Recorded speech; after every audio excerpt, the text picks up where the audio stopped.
व्यक्तित्व अच्छा होगा जभी तो लोग आप में बुराइयां ढूंढेंगे। कि व्यक्तित्व अच्छा होगा जभी तो लोग आप में बुराइयां ढूंढेंगे, वरना बुरे की तरफ देखता कौन है। तो hi guys, welcome back my YouTube channel Satyam preparation. कैसे आप लोग? उम्मीद करता हूं कि आप सभी अच्छे होंगे, मजे में होंगे और 2022 परीक्षा की जबरदस्त तैयारी कर रहे होंगे। तो चलिए, जैसा कि अभी का क्लास देख लेते हैं क्या है। इंटर 12th एग्जाम 2022 पद, जो कि सूरदास द्वारा लिखा गया यह काव्य खंड का दूसरा चैप्टर है, जो कि सूरदास द्वारा लिखा गया पद। इस पाठ का हम संसारण एवं लेखक परिचय देखने वाले हैं। आपको एवरीडे क्लास 7:30 पर सुबह में मिल जाती है, तो आप लोग क्लास मिस मत कीजिएगा, एवरीडे क्लास करते रहिएगा। पीडीएफ आपको कहाँ मिलेगा? फ्री एकदम। तो आपको फ्री जो पीडीएफ मिलेगा फ्री, उसको हम सबसे लास्ट में बताएंगे। तो चलिए यहाँ से अपनी क्लास को हम स्टार्ट करते हैं। अगर आप लोग अभी तक मेरे चैनल को सब्सक्राइब नहीं किए तो सब्सक्राइब कर लीजिएगा, लाइक कर दीजिएगा और शेयर करना बिल्कुल नहीं भूलिएगा, शेयर कर। तो चलिए यहाँ से आपकी क्लास को हम स्टार्ट करते हैं। और जैसा कि आप यहाँ पे देख रहे हैं, कवि परिचय सूरदास, जो यह पद चैप्टर है, जिसके राइटर है सूरदास, जिनका जन्म 1478 ईस्वी में हुआ था और इनका निधन 1583 ईस्वी में हुआ था। और इनका जीवन परिचय है, इसको हम देखते हैं। और आपको इस क्लास में हम लास्ट में बताने वाले हैं कि आपको फ्री पीडीएफ इसका कहाँ से मिलेगा, कहाँ से आप डाउनलोड कर सकते हो, बिल्कुल फ्री। तो चलिए यहाँ से अपनी क्लास को हम स्टार्ट करते हैं। और आप लोग याद रखिए, जैसे कि यह जो सूरदास जी हैं, तो सूरदास जो है, जैसे कि आइंस्टीन, फिजिक्स का जो जनक माना जाता है, आइंस्टीन लोगों को फिजिक्स का जनक माना जाता है, उसी तरह जो है हिंदी के जो जनक है वे सूरदास, तुलसीदास, ये सब जो है हिंदी की जनक माना जाता है इन लोगों को, ठीक है ना। तो आप इस बात को याद रखिएगा। और इनका जो चरित्र वर्णन है इसको हम देख लेते हैं, इसमें आपको सभी स्पष्ट कर दिया गया है। महाप्रभु वल्लभाचार्य के शिष्य तथा गोस्वामी विट्ठलनाथ द्वारा, यहाँ पे द्वारा है, ठीक है, इसको आप लोग याद रखिएगा, द्वारा प्रतिष्ठित अष्टछाप के प्रथम कवि महाकवि सूरदास हिंदी साहित्यकाश के सर्वाधिक प्रकाशमान नक्षत्र हैं। क्या है? सर्वाधिक प्रकाशमान नक्षत्र है। किसके प्रकाशमान नक्षत्र है? तो इसको हम देखते हैं। महाप्रभु वल्लभाचार्य, किसके? महाप्रभु वल्लभाचार्य के शिष्य तथा गोस्वामी विट्ठलनाथ द्वारा प्रतिष्ठित। इसको, इस लाइन को आप लोग याद रखिएगा। महाप्रभु वल्लभाचार्य के शिष्य तथा गोस्वामी विट्ठलनाथ द्वारा प्रतिष्ठित अष्टछाप के प्रथम कवि। कौन कवि? अष्टछाप के प्रथम कवि महाकवि सूरदास हिंदी साहित्यकाश के सर्वाधिक प्रकाशमान नक्षत्र है। सर्वाधिक क्या है? प्रकाशमान नक्षत्र है। वस्तुतः कृष्ण भक्ति की रसधारा को समाज में बहाने का श्रेय सूरदास को ही जाता है। जो कृष्ण भक्ति है, कृष्ण भक्ति हम लोग करते हैं, पास में आपकी कृष्णाष्टमी आने वाली है, और कृष्णाष्टमी मैं करता भी हूँ, और मेरा जन्म जो भी है वो कृष्णाष्टमी के ही दिन मेरा जन्म है। तो जैसा कि यहाँ पे है कि वस्तुतः कृष्ण भक्ति की रसधारा को समाज में बहाने वाले, जो कृष्ण भक्ति, उसको भक्ति भाव को समाज को बताने वाले, उसको बहाने वाले जो है वे हमारे सूरदास ही हैं। सूरदास को ही माना जाता है, इसका पूरा श्रेय सूरदास को ही दिया जाता है।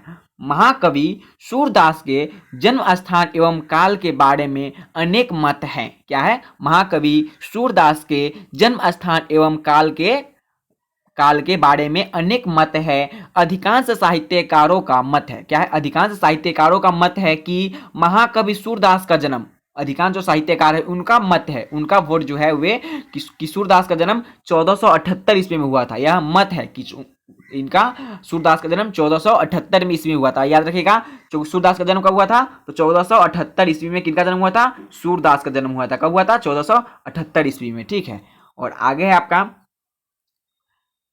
में आगरा और मथुरा के बीच, कहाँ उनका जन्म जो है कहाँ हुआ था तो हमने देखे 1478 ईस्वी में। आगरा और मथुरा के बीच स्थित रुकमक्ता नामक गांव में हुआ था। याद रखिएगा, किस गांव में? रूमकता नामक गांव में हुआ था। इसको याद रखिएगा, रूमकता नामक गांव में हुआ था। कुछ अन्य लोग बल्लल भगड़ के निकट सिही नामक ग्राम को उनका जन्म स्थान बताते हैं। कुछ जो लोग हैं वे बल्लल भगड़ के निकट सिही नामक गांव में, किस नाम? सिही नामक गांव को बताते हैं। लेकिन उनका जो जन्म है कुछ लोग बताते हैं, या कुछ उनका कंफर्म नहीं कि कहाँ हुआ था, ठीक है ना। लेकिन कुछ लोग बताते हैं रूमकता, कुछ लोग बताते हैं सिही नामक गांव में हुआ था, इनका जन्म हुआ था, ठीक है। इनका जन्म कब हुआ था? तो इनका जन्म जो है 1478 ईस्वी में हुआ था। चलिए आगे देखते हैं क्या है। आगे जो है आपका, जब वे गौ घाट, क्या थे? जब वे गौ घाट पर रहते थे, तो एक दिन उनकी भेंट, ठीक है, उनकी जो सूरदास की भेंट महाप्रभु वल्लभाचार्य से हुई। किनसे हुई? एक दिन उनकी भेंट कहाँ पर रहते थे, सबसे पहले आप देखिएगा वे गांव घाट पर रहते थे, तब उनकी भेंट महाप्रभु वल्लभाचार्य से हुई। सूर ने अपना एक भजन बड़ी तमन्यता से महाप्रभु के गाकर सुनाया। जो सूरदास जी थो, जो सूरदास है, जो हमारे पद चैप्टर के लेखक हैं सूरदास, तो वो सूरदास है, वे एक बहुत ही सुरीली आवाज में महाप्रभु के सामने, वल्लभाचार्य के सामने एक अपना गाना, एक संगीत प्रस्तुत किया, सुनाया, जिसे सुनकर वे बहुत प्रभावित हुए। हमारे जो वल्लभाचार्य बहुत प्रभावित हुए उस गाना को सुनकर। उन्होंने सूरदास को अपना शिष्य बना लिया, उसी समय अपना शिष्य बना लिए। वल्लभाचार्य के आदेश से ही सूरदास ने कृष्ण लीला का गान किया। जो वल्लभाचार्य थे, वल्लभाचार्य जिनके शिष्य थे सूरदास, तो वल्लभाचार्य के आज्ञा से ही उन्होंने कृष्ण लीला का गान किया। उनके अनुरोध पर ही सूरदास श्रीनाथ के मंदिर में आकर भजन कीर्तन करने लगे। क्या? उनके अनुरोध पर ही, जो हमारे वल्लभाचार्य, उनके अनुरोध पर ही श्रीनाथ के मंदिर में आकर भजन कीर्तन करने लगे। वे निकट के गांव पार्श्वशोली में रहते थे, वे निकट के गांव ही पार्श्वशोली में रहते थे। वहीं से नृत्य प्रति श्रीनाथ जी के मंदिर में आकर भजन गाते और चले जाते थे। वहीं से आते थे अपने और भजन गाते थे और चले जाते थे। कहाँ से आते थे? तो ये पार्श्वशोली गांव से आते थे, भजन करते थे, कीर्तन करते थे और फिर चले जाते थे वापस उसी गांव में। उन्होंने मृत्यु काल तक इस नियम का पालन किया। आप यहाँ पे देखिए, उन्होंने मृत्यु काल तक उस नियम का पालन किया। और उनकी मृत्यु कब हुई थी? तो 1583 ईस्वी हुई थी। ठीक है, 1583 ईस्वी में पार्श्वशोली में ही इनका देहांत हुआ था। देहांत अर्थात मृत्यु, निधन। ठीक है, देहांत अर्थात निधन। तो ठीक है, तो कब हुआ था? सूरदास का जो निधन है वे 1583 ईस्वी में हुआ था। तो कहाँ हुआ था? पार्श्वशोली गांव में इनका निधन हुआ था। याद रखिएगा, पार्श्वशोली गांव में इनका निधन हुआ था। और इनका जो जन्म है, तो जन्म कहाँ हुआ था? जन्म जो है 1478 ईस्वी में हुआ था और आगरा और मथुरा के बीच स्थित रूमकता नामक गांव में हुआ था। लेकिन कुछ अन्य लोग वल्लभाचार्य के निकट ही सिही नामक गांव को बताते हैं। कुछ लोग जो है सिही नामक गांव को बताते हैं कि इनका जन्म हुआ था, और कुछ जो कि ऐसे जिनका मत से बताते हैं कि रूमकता गांव में हुआ था, जो कि 1478 ईस्वी में हुआ था। रूमकता गांव में इनका जन्म हुआ था। और ये कंफ्यूज है तो आपको दोनों ऑप्शन दे देगी या फिर नहीं देगी। ठीक है ना। तो यहाँ पे इनकी कुछ प्रमुख रचनाएं हैं। तो रचनाएं जो है आपको यहाँ पे बहुत ज़्यादा इंपॉर्टेंट है, और 3 ही इनकी प्रमुख रचनाएं हैं, जो कि सूरदास द्वारा रचित 3 काव्य ग्रंथ मिलते हैं, जो कि सूरदास है, उसके बाद सूर सरावली है, या फिर साहित्य लहरी। याद रखिएगा, सूरदास, सूर सरावली, साहित्य लहरी। ठीक है, याद रखिएगा इसको, सूरदास, सूर सारली या फिर साहित्य लहरी।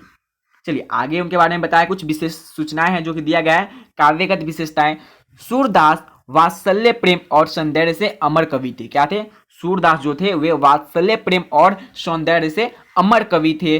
उनके काव्य के प्रमुख विषय हैं, उनके जो काव्य उनके प्रमुख विषय हैं, विनमय और आत्मनिवेदन, वार्ल वर्णन, गोपी लीला, मुरली माधुरी और गोपी विरह। ये जो है आपको यहाँ पे दिया गया है, ये सब उनके प्रमुख जो कि विषय हैं, उनके बारे में, उनके काव्य के प्रमुख विषय वे दर्शाए गए हैं, जो कि विनय है, आत्मनिवेदन है, बाल वर्णन है, गोपी लीला है, मुरली माधुरी है और गोपी विरह है। ठीक है, तो आप इसको याद रखिएगा। चलिए आगे देखते हैं क्या है। आपको इसका PDF जो है मिल जाएगा, बिल्कुल फ्री मिलेगा। और इस पाठ का संसाधन देख लेते हैं। आपको इसका PDF सत्यम प्रिपरेशन टेलीग्राम पे मिल जाएगा। कहाँ मिलेगा? सत्यम प्रिपरेशन टेलीग्राम चैनल पे आपको ज्वाइन कर लीजिएगा, वहाँ पे आपको मिल जाएगा। या फिर आपको जो मेरा व्हाट्सएप नंबर इस डिस्क्रिप्शन में दिया गया है, आप वहाँ से भी कॉन्टैक्ट कर सकते हो। या फिर वहाँ पे आपको जो कि जितना भी PDF है अब तक का क्लास में, जितना भी PDF है फिर जितना जाएगा वो सभी आपको उपलब्ध मिल जाएगा। टेलीग्राम को आप लोग ज्वाइन कीजिएगा तो पहले से भी वहाँ पे उपलब्ध होगा, तो उसको ज्वाइन कर लीजिएगा, जिसका लिंक आपको डिस्क्रिप्शन में दे दिया गया है। चलिए आगे देखते हैं क्या है। करवक चैप्टर का आप लोग अगर अभी तक नहीं देखे हैं तो उसको भी देख लीजिएगा, प्लेलिस्ट बनाकर आपको लिंक डिस्क्रिप्शन में दे दिया गया है। करवक चैप्टर को भी आप लोग देख लीजिएगा। चलिए आगे जो उनका संसारण है, यह जो है पद चैप्टर का संसारण है, जो कि इनके द्वारा लिखा गया है, तो सूरदास के द्वारा लिखा गया है। ठीक है, प्रस्तुत दोनों पद वात्सल्य भाव से परिपूर्ण है, जो शगुन भक्ति धारा की कृष्ण भक्ति धारा के प्रमुख कवि सूरदास द्वारा रचित काव्य ग्रंथ सूर सागर से उद्गृत है। क्या है? आप लोग याद रखिएगा, प्रस्तुत, इतना लिखना आपको अनिवार्य है, इतना आपको लिखना है। कैसे लिखना है देखिए एक बार। प्रस्तुत दोनों पद वात्सल्य भाव से परिपूर्ण है, जो सगुण भक्ति धारा की कृष्ण भक्ति सखा के प्रमुख कवि सूरदास द्वारा रचित ग्रंथ सूरसागर से उद्गृत है। किस सागर से? सूरसागर से उद्गृत है। इन पदों में कवि की काव्य और कला से संबंधित विशिष्ट प्रतिभा की अपूर्ण झलक मिलती है। क्या मिलती है? इस कवि में, इन पदों में कवि की काव्य और कला के, कवि की काव्य और कला के से संबंधित विशिष्ट प्रतिभा की अपूर्ण झलक मिलती है। और आगे आपका प्रथम पद में क्या है यहाँ पे? प्रथम पद में प्यार दुलार भरे कोमल मधुर स्वर में सोए हुए बालक को यह करते हुए जगाया जा रहा है कि व्रजराज कृष्ण उठो, सुबह हो गई। प्रकृति के अनेक दृश्य दांतों तथा गाय बछड़ों के क्रियाकलापों का वर्णन कर माता यशोदा उन्हें बहुत प्यार से उठाने के लिए कह रही है। क्या उठाने के लिए कह रही है? जैसे कि आप लोग देखिएगा, प्रथम पद में प्यार दुलार भरे कोमल माधुर स्वर में सोए हुए बालक को यह कहते हुए जगाया जा रहा है, जो कि यहाँ पे यशोदा माता है, जो कि कृष्ण को एकदम प्यारे दुलार कोमल माधुर स्वर में उनको कहा जा रहा है, उनको जगाया जा रहा है कि व्रजराज कृष्ण उठो, कि व्रजराज कृष्ण उठो, सुबह हो गई। प्रकृति के अनेक दृश्य दांतों तथा गाय बछड़ों के क्रियाकलापों का वर्णन कर माता यशोदा उन्हें बहुत प्यार से उठाने के लिए कह रही है। माता जो होती है वो इसी तरह होती है, बहुत प्यार से बच्चे को लाड़ प्यार से उठाती है, वे कह रही है।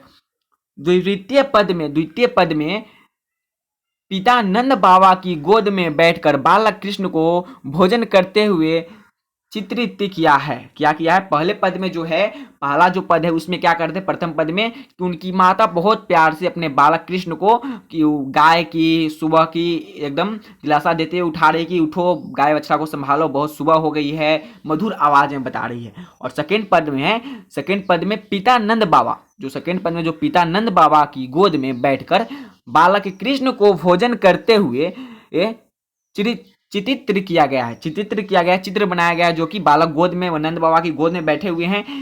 इसमें अन्य बालकों की तरह ही कृष्ण के भोजन करने का अत्यंत स्वाभाविक वर्णन किया गया। जो कृष्ण हैं वे भोजन कर रहे हैं अपने पापा के गोद में बैठकर, तो उसी को वर्णन किया गया है। सूर वत्सल्य का कोना कोना झांक गए थे, जो सूरदास है वे वत्सल्य का कोना कोना झांक गए थे। वे बालकों की आदतों, मनोवृत्ति तथा बाल मनोविज्ञान का गहरा ज्ञान रखते थे। यह उनके इस पद में स्पष्ट देखा जा सकता है। बच्चे के भोजन करने, कुछ खाने, कुछ गिराने, बच्चे जो भोजन करते हैं तो कुछ खाते हैं, कुछ गिराते हैं, कुछ माता पिता को खिलाते हैं, खाते हैं, खाते खाते शरीर पर गिरा लेते हैं आदि के इस सुपचित्र दृश्य और प्रसंग में कवि हृदय का ऐसा योग है कि ये प्रसंग रीट बन गया है। ये प्रसंग क्या हो गया? ये प्रसंग जो है रीट बन गया है। समझ गए? तो इसका भावार्थ जो है, भावार्थ हम अगले क्लास में बताएंगे, लेकिन इसके बाद फिर से आप क्या कीजिए, इसको देख लीजिए। ठीक है, जितना बार देखिएगा उतना आपको समझ में आएगा। तो क्या था, पहले आप इसको देखिए। प्रस्तुत दोनों पद वत्सल्य भाव से परिपूर्ण है, जो सगुण भक्ति धारा के कृष्ण भक्ति शाखा के प्रमुख कवि सूरदास द्वारा रचित काव्य ग्रंथ सूरसागर से उद्गृत है। इन पदों में कवि की काव्य और कला से संबंधित विशिष्ट प्रतिभा की अपूर्ण झलक मिलती है। ठीक है, इतना आपको लिखना है, इतना तो कंफर्म लिखना ही है, आप लोग याद रखिएगा। अब आगे है, यहाँ से शुरू होती है। प्रथम पद में प्यारे दुलारे, प्रथम जो पद है उसमें प्यारे दुलारे भरे कोमल माधुर स्वर में सोए हुए बालक को यह कहते हुए जगाया जा रहा है कि व्रजराज, क्या कहते हुए जगाया जा रहा है? व्रजराज कृष्ण उठो, सुबह हो गई। प्रकृति के अनेक दृश्य घटना तथा गाय बछड़ों के क्रियाकलापों का वर्णन कर माता यशोदा उन्हें बहुत प्यार से उठाने के लिए यही कह रही है। द्वितीय पद में पितानंद बाबा की गोद में बैठकर बालक कृष्ण को भोजन करते हुए चित्र किया गया है कि इसमें अन्य बालकों की तरह ही कृष्ण को भोजन करते अत्यंत स्वाभिमान वर्णन सुर वात्सल्य का कोना कोना झांक आए थे। वे बालकों की आदतों, मनोवृत्ति तथा बालक मनोविज्ञान का गहरा ज्ञान रखते थे। कौन रखते थे? बहुत ही गहरा ज्ञान रखते थे।